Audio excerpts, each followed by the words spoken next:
Dentro do módulo de endocrinologia, que estudamos na Fisiovet, um dos temas importantes é o estudo da glândula tireoide.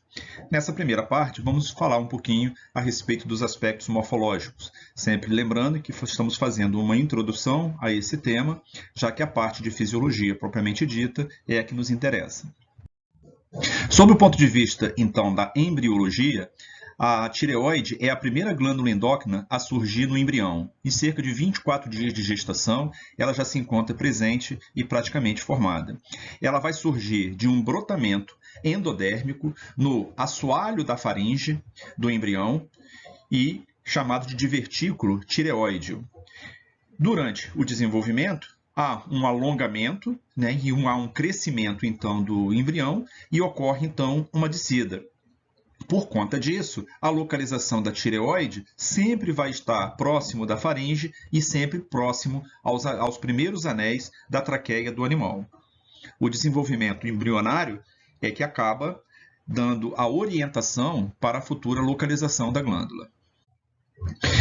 Ainda considerando a morfologia, é interessante considerar que, na maior parte das vezes, são formados por dois lobos, algumas vezes ligados por um istmo e outras vezes separados. Ainda quando tem a presença do istmo, em algumas situações o istmo é parenquimatoso, ou seja, ele é produtor de hormônio, e há situações onde esse istmo ele é fibroso.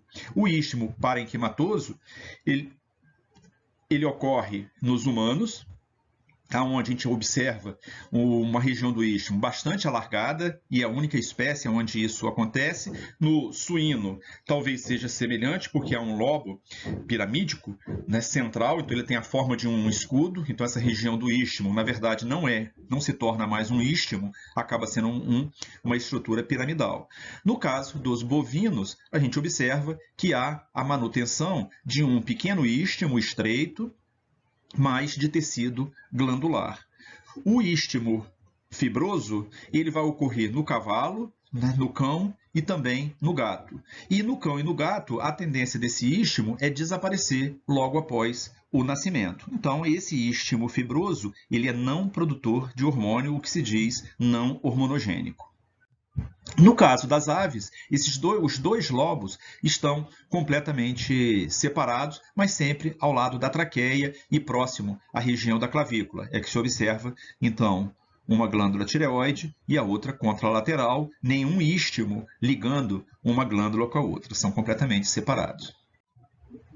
Quanto à localização, como foi dito, está sempre próximo aos primeiros anéis traqueais. Então, mostrando a localização, no caso, em humanos.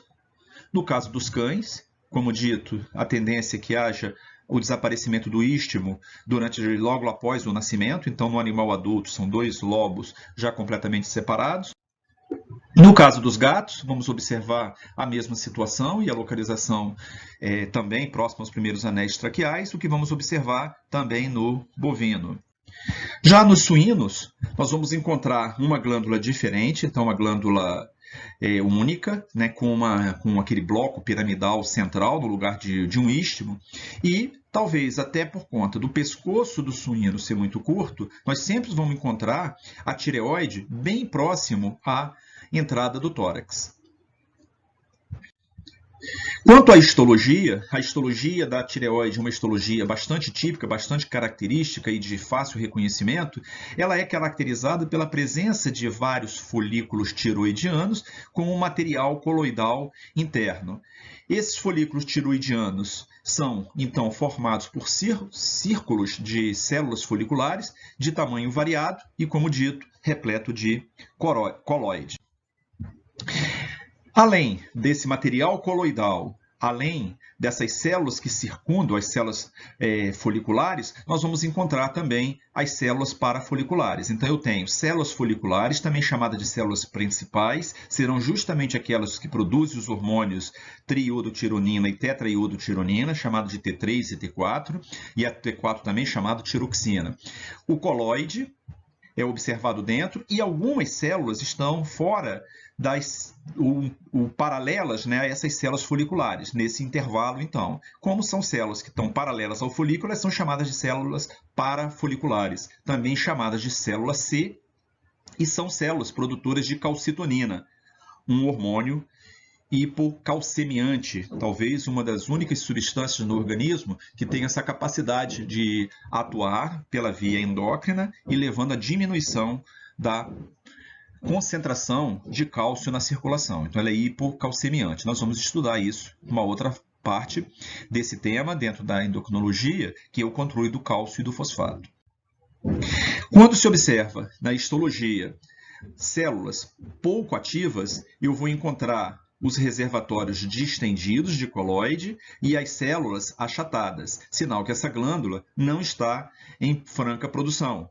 Como os hormônios da tireoide são hormônios calorigênicos, são hormônios de metabolismo, sempre que há maior exigência de metabolismo, eu tenho maior produção hormonal. Nesse caso, então, quando essas glândulas tiverem a necessidade de maior atividade, eu vou encontrar essas células no aspecto mais cuboidal, né, com uma pequena quantidade de coloide interno, dado o consumo. Então, as células glândulas, quando muito ativas, elas têm os reservatórios pequenos de coloide e as células foliculares mais altas do que quando está fora da atividade. Aqui, mostrando então em cores, as células foliculares, o material coloidal, uma célula parafolicular nessa posição, aqui uma outra célula parafolicular e os capilares que vão estar entremeando esses folículos.